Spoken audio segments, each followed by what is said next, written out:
Dubbed the crime of the century, this meticulously planned theft saw a group of seasoned criminals make off with over $2.7 million from the Brink's armored car depot in Boston in the 6 years of pursuit that followed. These are the subjects I plan to cover today. If you're new here and find these type of videos interesting, don't forget to leave a like and subscribe. On the evening of January 17, 1950, a quiet chill settled over the bustling streets of Boston, Massachusetts. As the clock approached 7:30 p.m., employees of the security firm Brink's Incorporated were wrapping up their day's work. They moved efficiently, returning sacks of undelivered cash, checks, and other material to the company's safe on the second floor, each intent on finishing their tasks and heading home. The calm was shattered when 5 men, as silent as shadows, emerged from the darkness. Their faces were hidden behind heavy disguises, their hands gloved to leave no trace, and their feet clad in soft shoes to stifle any sound. The employees barely had time to react before they were swiftly overpowered and bound, the realization of the unfolding danger dawning too late. The robbers moved with practiced precision. They communicated with silent gestures, their coordinated movements indicating meticulous planning. In mere minutes, they had hauled away a staggering sum of over $1.2 million in cash and an additional $1.5 million in checks and securities. The heist, executed with flawless efficiency, instantly became the largest robbery in the United States at the time, leaving behind a scene of stunned silence and bewildered victims. As the thieves disappeared into the night, the gravity of the situation began to sink in. The employees, still bound and reeling from the shock, couldn't fathom how such an audacious crime had unfolded in front of them. The echoes of the robbery lingered, setting the stage for one of the most infamous investigations in American history. As the robbers sped from the scene, a Brink's employee, his hands still trembling, managed to telephone the Boston Police Department. Within minutes, police swarmed the Brink's building, and special agents of the FBI quickly joined the burgeoning investigation. However, the scene they found was devoid of the usual chaos, instead marked by an eerie quiet, a testament to the robbers' meticulous planning. Initial interviews with the 5 employees who had faced the masked intruders yielded scant details. They recounted how between 5 and 7 men had infiltrated the building, each donning Navy-type peacoats, gloves, and chauffeur's caps, their faces obscured by Halloween-style masks. Their footsteps had been eerily muffled, one wearing crepe-soled shoes and the other's rubbers. The robbers' efficiency and the minimal amount of talking indicated a crime meticulously rehearsed over months. The investigators learned that the robbers had somehow bypassed at least 3, possibly 4, locked doors to reach the second floor where the employees were engaged in their nightly duties of checking and storing the day's collected money.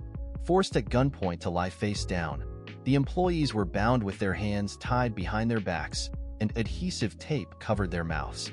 During the scuffle, one employee lost his glasses, a detail that puzzled investigators when they failed to find them anywhere on the premises. As the robbers methodically loaded the loot into bags, a buzzer unexpectedly sounded. They peeled the tape off one employee's mouth to discover the buzzer signaled someone seeking access to the vault area. It was a garage attendant. The robbers, moving with their usual precision, approached the door. But upon seeing the attendant walk away, unaware of the ongoing heist, they let him be. Despite the robbers' care, they left behind several crucial pieces of evidence: the ropes and adhesive tape used to bind the employees, a chauffeur's cap abandoned in haste, and the descriptions of 4 revolvers taken during the robbery. These details were meticulously noted, providing potential links to the culprits. The underworld quickly felt the investigation's heat. Notorious Boston hoodlums were picked up and grilled by the police. The pressure expanded beyond Boston, reaching other cities. Veteran criminals across the United States found their activities scrutinized as authorities hunted for any lead on the Brink's robbery. Given the Brink's location in a densely populated tenement district, investigators spent countless hours canvassing the neighborhood for witnesses. A systematic check of current and past Brink's employees ensued, with interviews extending to the personnel of the 3-story building housing the offices. They also questioned salesmen, messengers, and others familiar with the building's layout and operations. Efforts intensified to trace the stolen cash and securities. Brink's customers were contacted for detailed descriptions of their packaging and shipping materials. All identifying marks on the currency and securities were documented, and banking institutions nationwide were alerted to watch for these items. The investigation, though in its infancy, was already an expansive and intricate web of interviews, searches, and scrutinies, each thread a potential path to unraveling the mystery of the most significant heist in U.S. history. The Brink's case dominated the headlines, captivating the American public. Even before Brink's Incorporated offered a $100,000 reward for information leading to the arrest and conviction of the robbers, the case had ignited the imagination of millions. Citizens across the country flooded the FBI with tips and theories, each hoping to assist in cracking the mystery. A tip from California suggested the loot might be concealed in the Atlantic Ocean near Boston, a theory the FBI had already considered during a detailed survey of the Boston waterfront. Former inmates of penal institutions reported overhearing conversations about the robbery while incarcerated. Each lead, no matter how far-fetched, was painstakingly checked, but none bore fruit. Rumors spread like wildfire. A man of modest means in Bayonne, New Jersey, drew attention for his sudden extravagant spending in nightclubs and on new cars. Yet, after thorough investigation, he was ruled out as a suspect. Notorious criminal gangs, such as the Purple Gang of the 1930s and old Prohibition-era hijackers, became subjects of renewed scrutiny, but none led to the robbers. Anonymous tips abounded. On the 2-year anniversary of the robbery, the FBI's Boston office received an anonymous call claiming to send a letter identifying the robbers. The information linked 9 well-known hoodlums to the crime. After meticulous checking, 8 suspects were eliminated. The 9th, a longtime suspect, was later arrested as part of the robbery gang. The underworld's reaction to the investigation varied. Some criminals, facing prison terms, boasted of possessing hot information, offering solutions in exchange for their release. One Massachusetts racketeer, bound by his own twisted moral code, confessed to the agents, "If I knew who pulled the job, I wouldn't be talking to you now because I'd be too busy trying to figure a way to lay my hands on some of the loot." The FBI's exhaustive investigation spanned far and wide. They contacted resorts, racetracks, and gambling establishments across the United States, hoping to trace the stolen money. This phase of the investigation unsettled many gamblers, causing some to shut down their operations and others to wish fervently for the robbers' capture. Despite the vast amount of information collected, tangible leads were scarce. Efforts to trace the robbers through the chauffeur's hat, the rope, and the adhesive tape left behind at Brink's proved futile. However, on February 5, 1950, a breakthrough occurred. A police officer in Somerville, Massachusetts, recovered one of the 4 revolvers stolen during the robbery. The gun, along with another rusty revolver, had been discovered by boys playing on a sandbar at the edge of the Mystic River. One revolver was lost in a trash barrel taken to the city dump, but the recovered gun was identified as one taken from Brink's. The search for additional weapons at the Mystic River yielded nothing. Yet, interviews revealed that a 1949 green Ford stake body truck with a canvas top had been seen near the Prince Street door of Brink's around the time of the robbery. Given the size of the loot and the number of robbers, the use of a truck was logical. This lead was intensively pursued. On March 4, 1950, pieces of an identical truck were found at a dump in Stoughton, Massachusetts. An acetylene torch had been used to cut the truck into pieces, and a sledgehammer had smashed heavy parts like the motor. The pieces were concealed in fiber bags, likely intended for burial had the ground not been frozen. The truck, reported stolen by a Ford dealer near Fenway Park on November 3, 1949, had vanished without a trace. Efforts to identify those responsible for the theft and dismemberment of the truck were fruitless. The fiber bags used to hide the pieces had originally contained beef bones shipped from South America to a gelatin manufacturing company in Massachusetts. This lead, too, proved unproductive. Yet, the discovery of the truck parts in Stoughton provided a significant break. 2 participants in the Brink's robbery lived in the Stoughton area. The find cast additional suspicion on these men, bringing investigators one step closer to unmasking the perpetrators of the audacious Brink's heist. As the investigation progressed and countless leads led to dead ends, the pool of suspects gradually began to narrow. Among the early suspects was Anthony Pino, a notorious figure in the Massachusetts underworld, known for his expertise in casing potential robbery targets. Many believe that the meticulous planning of the Brink's heist bore Pino's signature. Pino provided a seemingly airtight alibi for the evening of January 17, 1950. He claimed to have been at his home in the Roxbury section of Boston until around 7 p.m., after which he walked to a nearby liquor store owned by Joseph McGinnis. There, he engaged in a conversation with McGinnis and a Boston police officer. The officer confirmed this meeting, though he noted that Pino arrived after he had started talking to McGinnis. This left a window of opportunity. Pino could have been at the liquor store shortly after 7:30 p.m., still allowing him time to participate in the robbery. Joseph McGinnis, a dominant figure in the Boston underworld with convictions for robbery and narcotics violations, was also scrutinized. Known for his capability in orchestrating such crimes, McGinnis had similarly left his home just before 7 p.m. on the night of the heist to meet with the police officer. Given his connections, it was hard to believe that McGinnis could be entirely ignorant of the robbery, if not directly involved. Pino and McGinnis were not the type to undertake such a dangerous operation without reliable strong-arm support. Two prime suspects fitting this description were Joseph James O'Keefe and Stanley Albert Gusciora, both seasoned criminals with a history of working together. Known for their nerve and gun-handling skills, O'Keefe and Gusciora had served prison sentences and were well acquainted with East Coast underworld figures. O'Keefe, in particular, had a reputation for daring acts, including holding up gamblers and shaking down bookies. Both men had connections to Pino before the Brink's robbery. Following the heist, both O'Keefe and Gusciora were questioned by Boston authorities. Their alibis were weak. O'Keefe claimed to have left his hotel room in Boston around 7 p.m. on January 17, 1950, but was not found there when authorities searched for him after the robbery. He explained that he had been drinking at a bar in Boston. Gusciora also claimed to have been out drinking that evening. The discovery of the 1949 green Ford stake body truck's dismembered parts at a dump in Stoughton, Massachusetts, added further suspicion to O'Keefe and Gusciora, whose families lived nearby. Local officers searched their homes but found no evidence linking them to the truck or the robbery. In April 1950, a promising lead emerged. The FBI received information suggesting that part of the Brink's loot was hidden in the home of an O'Keefe relative in Boston.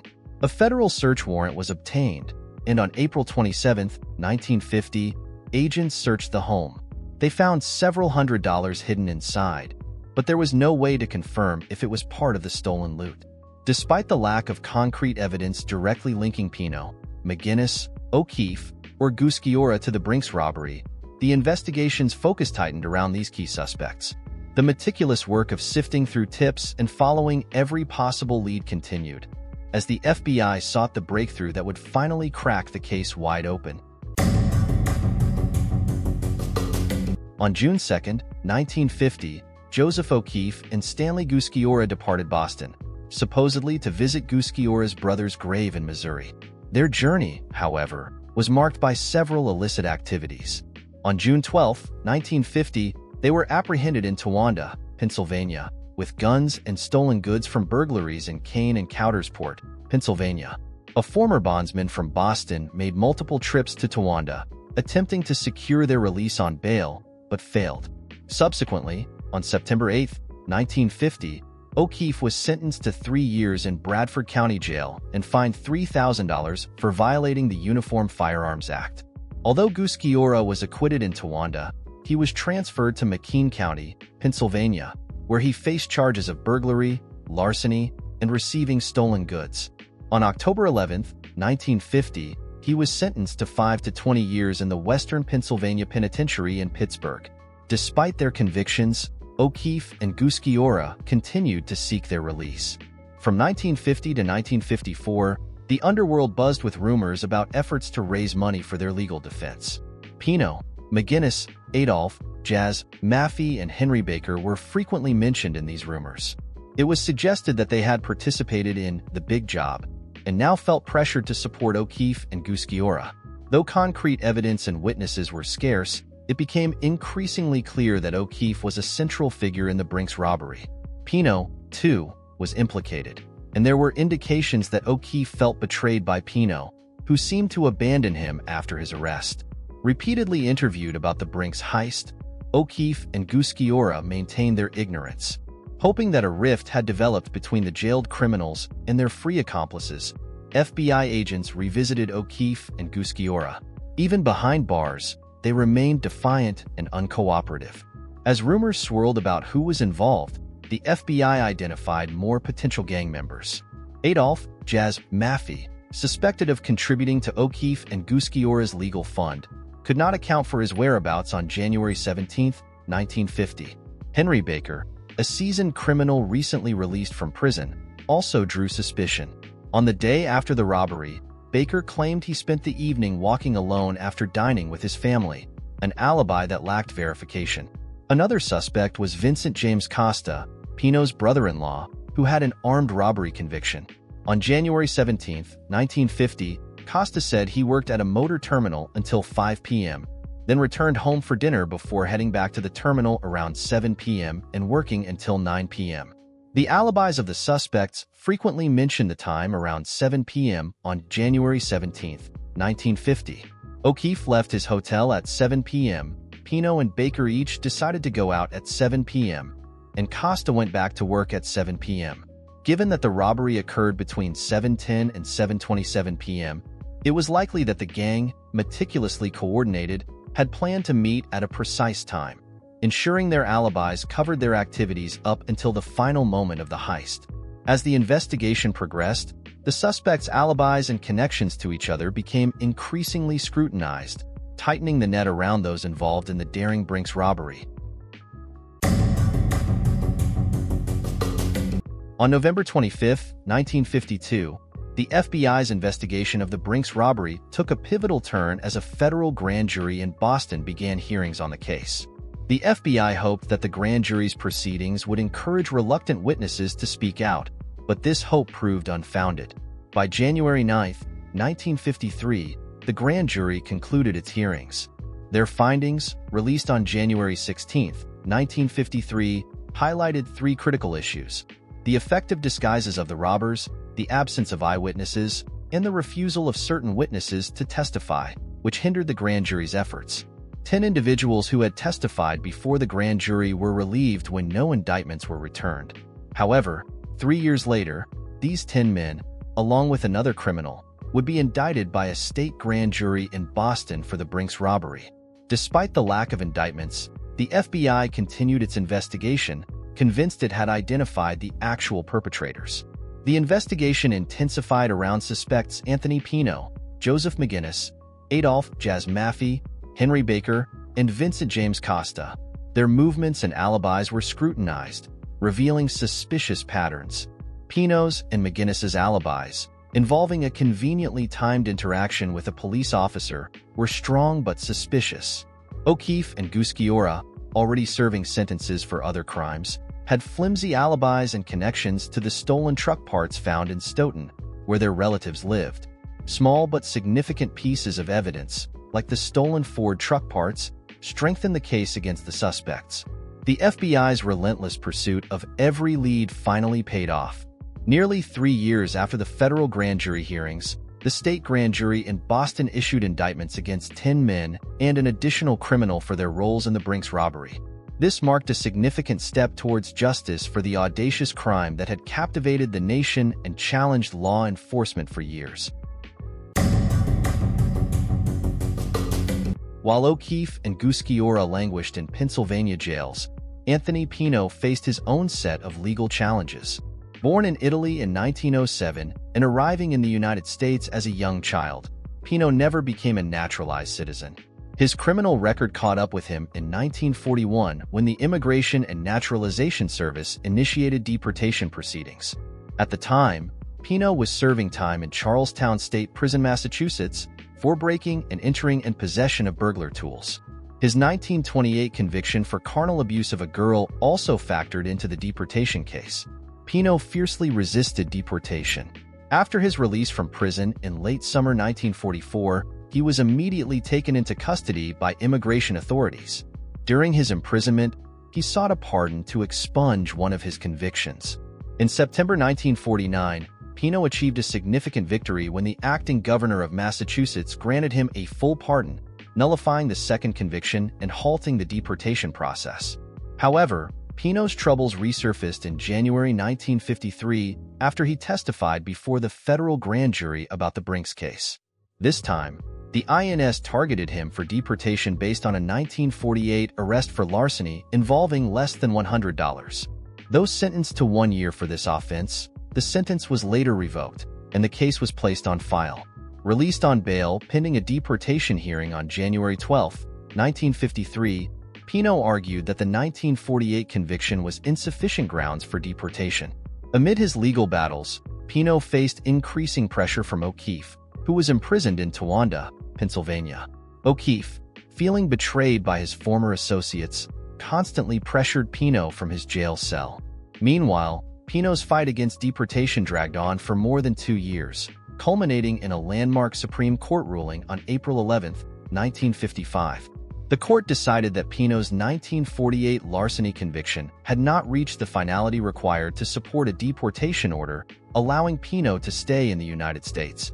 During Pino's deportation struggles, O'Keefe completed his sentence in Towanda.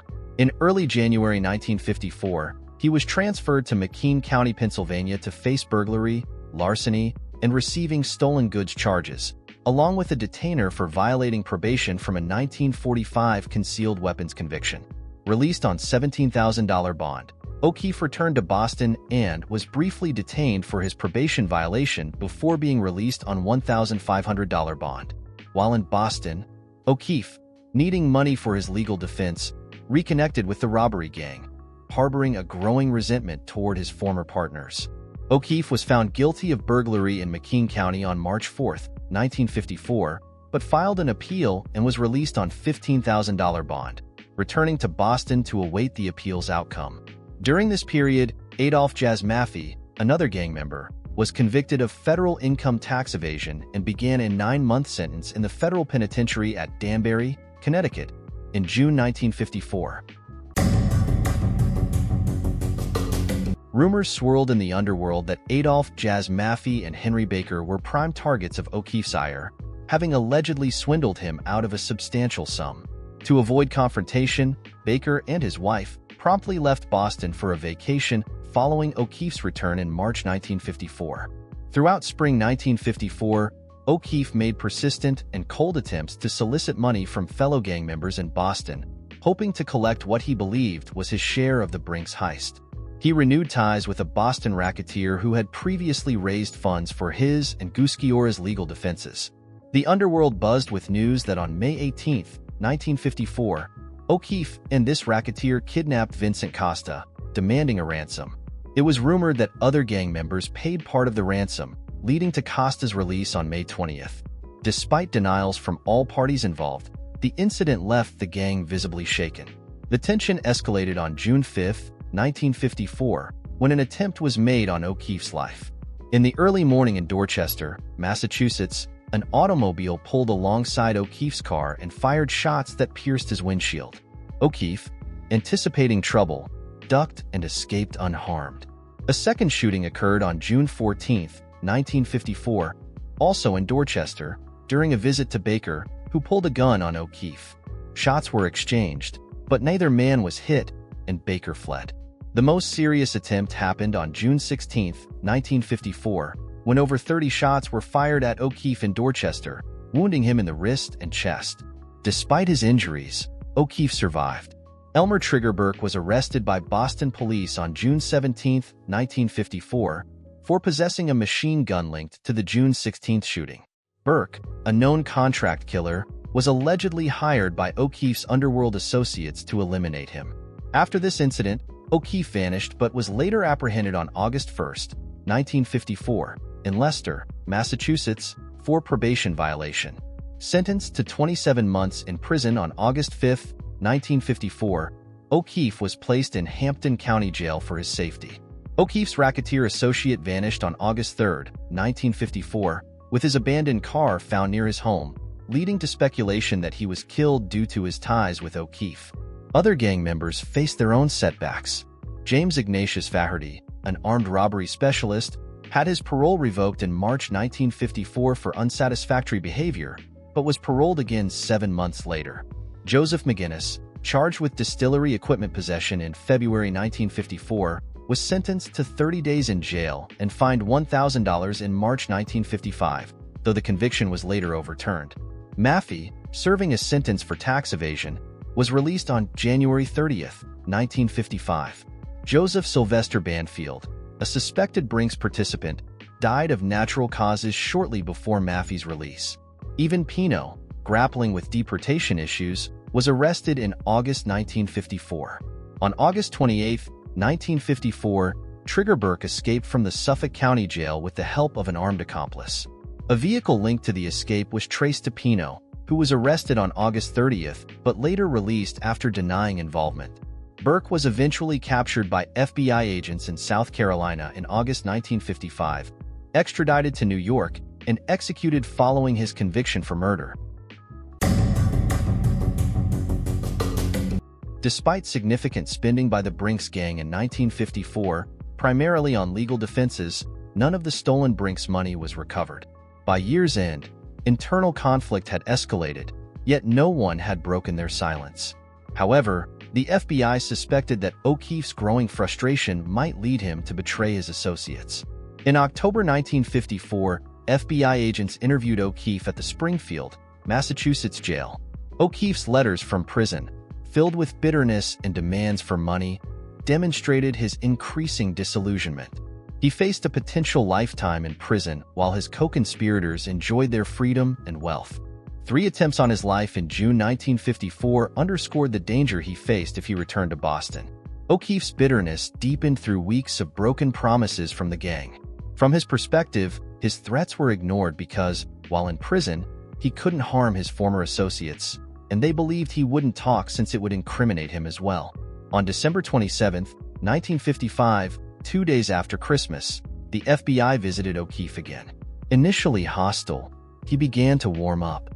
By December 28, he was more forthcoming, and it was clear the agents were gaining his trust.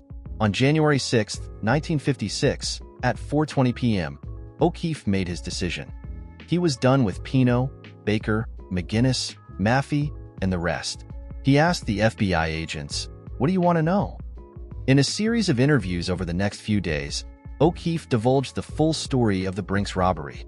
His account matched much of what the FBI had already uncovered during their 6-year investigation, but also filled in crucial gaps.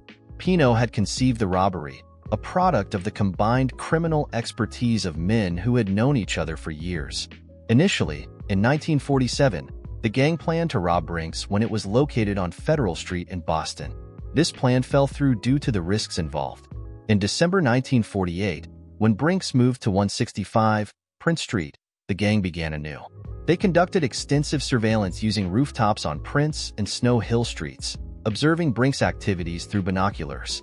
Each gang member familiarized themselves with the building by entering it after hours, even removing and duplicating lock cylinders to facilitate access. The gang's preparation was meticulous. They even broke into a protective alarm company to obtain Brinks security plans, though these proved unhelpful. They decided to steal a new truck for the job to avoid potential issues with a used one. A 1949 green Ford stake body truck was reported stolen in early November. Throughout November and December 1949, they perfected their approach and getaway. They aborted several attempts in the month before January 17, 1950, until conditions were favorable. On the night of the robbery, the gang gathered in Roxbury, donning navy peacoats, chauffeurs' caps, masks, gloves, and carrying pistols. They proceeded to Brinks in the stolen truck, with Costa stationed as a lookout. After receiving Costa's signal, they used their duplicate keys to enter the building, bound the employees, and began looting. The robbery was interrupted only when a garage attendant unexpectedly activated a buzzer, prompting the gang to hasten their escape. They fled with bags of loot, driving to Maffei's parents' house in Roxbury, where they quickly unloaded the money. Post-robbery, the gang meticulously examined the money, fearing traceable markings. They distributed some funds immediately but planned to secure the rest. O'Keefe and Gusciora received $100,000 each, which they hid in a car. McGinnis later retrieved it, and shortchanged O'Keefe $2,000. O'Keefe entrusted his share to Maffei, but he never saw it again. Maffei claimed it was stolen and spent on legal defenses, but other gang members believed he squandered it. O'Keefe's confession stemmed from his anger over the money, the involvement of non-essential members in the gang, and the careless disposal of the stolen truck parts near his home. Ultimately, by talking to the FBI, O'Keefe aimed to take care of the gang members who had betrayed him.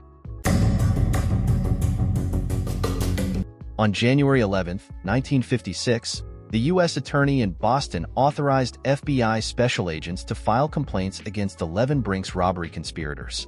They faced charges for conspiracy to commit theft of government property, robbery of government property, bank robbery by force and intimidation, committing bank robbery on January 17, 1950, assaulting Brink's employees, and conspiracy to receive and conceal stolen money.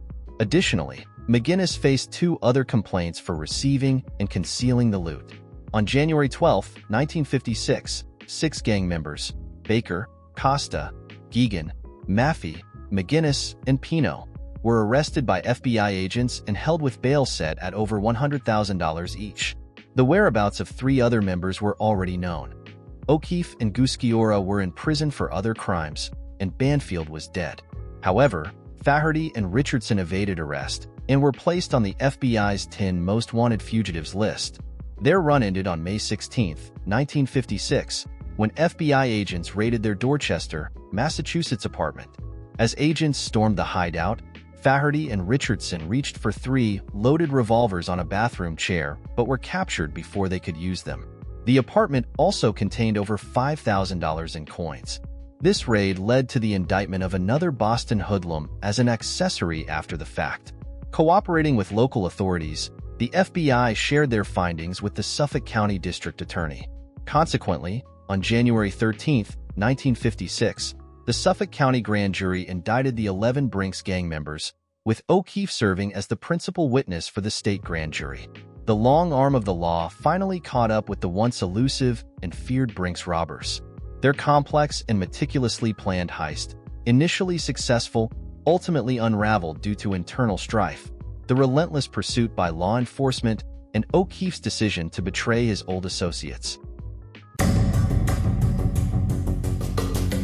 Despite the arrests and indictments in January 1956, more than $2,775,000, including $1,218,211.29 in cash, was still missing from the Brink's heist.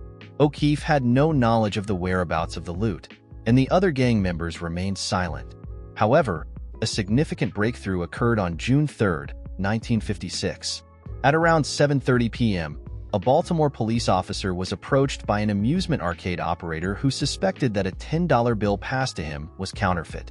The officer observed that the bill, a Federal Reserve note, was musty. The arcade operator had followed the man who passed the bill to a nearby tavern, where he was located and identified as a small-time Boston underworld figure. During questioning, the suspect quickly withdrew his hand from his pocket and covered it with a raincoat. Nearby officers noticed this maneuver, grabbed his hand, and a large roll of money fell out. At police headquarters, a search revealed over $1,000 on him, including $860 in musty, worn bills. A Secret Service agent confirmed the money was not counterfeit. The hoodlum claimed he had found the money in a plastic bag while working on a house foundation in Boston. A search of his Baltimore hotel room, registered under an assumed name, uncovered $3,780. By 9:50 p.m., the FBI's Baltimore field office was informed. Much of the money appeared to have been stored for a long time, and the serial numbers matched those from the Brink's robbery.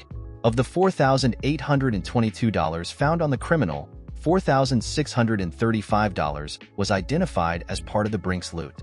Further interrogation revealed the 31-year-old hoodlum had a history of arrests and convictions and was on conditional release from a federal prison camp. He claimed to be a mason contractor in Boston, sharing an office with a man known only as Fat John. On June 1, 1956, Fat John had asked him to remove a panel in their office, revealing a metal container with packages of money wrapped in plastic and newspapers. Fat John offered him $5,000 to pass $30,000 of the bills, stating the money was part of the Brink's loot. On June 2nd, the hoodlum left Massachusetts with $4,750 of the bills, arriving in Baltimore on June 3rd, where he was arrested. The FBI quickly relayed these details to their Boston office. Fat John and the business associate were located and interviewed, denying any knowledge of the loot. However, following the hoodlum's confession, a search warrant was executed on June 4th at the Tremont Street office.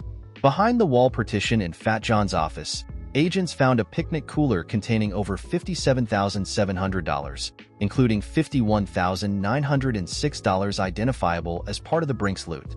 The discovery led to the arrests of Fat John and the business associate, who remained silent. Indictments were returned on June 5th and 7th, charging them with possessing money from the Brink's robbery. Fat John received a 2-year sentence, and the other 2 men were sentenced to 1 year. Fat John continued his criminal activities post-release and was found shot to death in June 1958. The money in the cooler was in various stages of decomposition, making an accurate count difficult. The bills were wet, moldy, and infested with insect remains, indicating they had been buried in sand and ashes before being wrapped in newspapers dating from December 4, 1955, to February 21, 1956. The carpenter who remodeled the office confirmed the loot had been hidden in early April 1956 under Fat John's instructions. Despite this recovery, over $1,150,000 from the Brink's robbery remained unaccounted for. Stanley Albert Gusciora, one of the Brink's robbery criminals, met an untimely end in July 1956 while awaiting trial. His death and the recent recovery of part of the stolen loot dealt a severe blow to the gang members who remained in Boston. They were plagued by the fear that forensic evidence from the recovered money might implicate them directly. Gusciora, having been transferred from Pennsylvania to Massachusetts to face trial, was under medical care due to symptoms of weakness, dizziness, and vomiting. On the afternoon of July 9, 1956, while receiving a visit from a clergyman, he attempted to rise from his bed but collapsed, striking his head on the floor. 2 hours later, he was dead. An examination determined the cause of death to be a brain tumor and acute cerebral edema. Gusciora's death was a significant emotional blow to O'Keefe, his close friend for many years. When O'Keefe confessed his involvement in the Brink's robbery to FBI agents in January 1956, he spoke highly of Gusciora, indicating that he held him in great esteem. Despite his reluctance, O'Keefe was prepared to testify against his old friend as a government witness. With Gusciora's passing, O'Keefe's resolve to see justice served only strengthened. This development further complicated the gang's situation. With one of their members deceased and the FBI tightening its grip, the remaining members faced an increasingly precarious future as their trial loomed. With Stanley Gusciora's death, only 8 members of the Brink's gang remained to stand trial.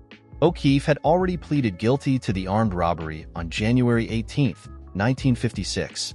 The trial for the remaining defendants commenced on August 6, 1956, under Judge Felix Forte at the Suffolk County Courthouse in Boston. The defense sought to delay or prevent the trial, but their motions were denied, and jury selection began on August 7. Over the next 2 weeks, nearly 1,200 potential jurors were dismissed as the defense used their 262 peremptory challenges.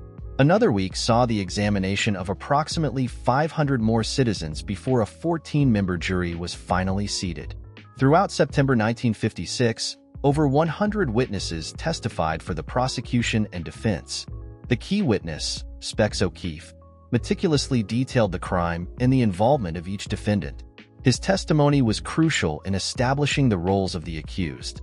The jury began deliberations at 10:25 p.m. on October 5, 1956, and after 3.5 hours, they reached a unanimous verdict. All defendants were guilty.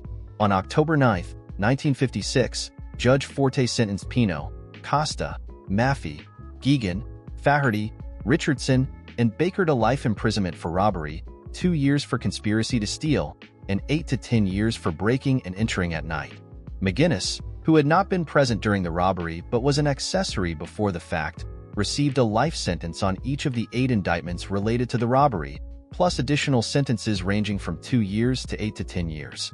While the defendants appealed their convictions, They were incarcerated at the state prison in Walpole, Massachusetts. The defense counsel prepared a 294-page brief, drawing from the extensive 5,300-page trial record, and presented it to the Massachusetts State Supreme Court. On July 1, 1959, the Supreme Court rejected the appeals in a 35-page decision by the Chief Justice. The defense counsel's request for a writ of certiorari was subsequently denied by the United States Supreme Court on November 16, 1959. Thus, the so-called perfect crime concluded with a perfect ending for justice, sealing the fate of the Brink's robbers behind bars. Thank you for watching. If you liked this video or found it interesting, don't forget to leave a like, subscribe, and check out one of these other ones. I'm sure you will like it.